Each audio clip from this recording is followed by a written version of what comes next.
A lot of the pluses and minuses of the plans depends upon what you're hoping for. For people who are hoping for full inclusion of lesbian, gay, bisexual, transgendered, and queer persons, the One Church plan is that step that will lead us down that road toward full inclusion. The downside to that plan is that it's not going to settle the issue. It really moves all the conflict to annual conference clergy sessions and to local churches where people will be arguing about it until it's resolved one way or the other at each local place. The other part of the One Church plan that's difficult is there is no protection for congregations or conferences. They might be assigned a pastor or a bishop who is in a different place than they are. They simply have to trust their jurisdictional conference or their bishop that somehow the assignment will go well.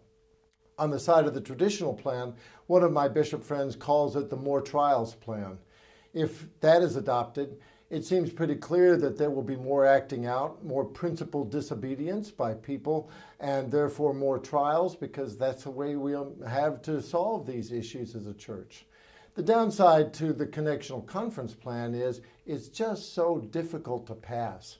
When you're talking about a number of constitutional amendments, well, the chances of getting them passed is really not very high. The connectional conference plan has the difficulty of being very complex and requiring people to think about a new way of doing church that's really stretching them.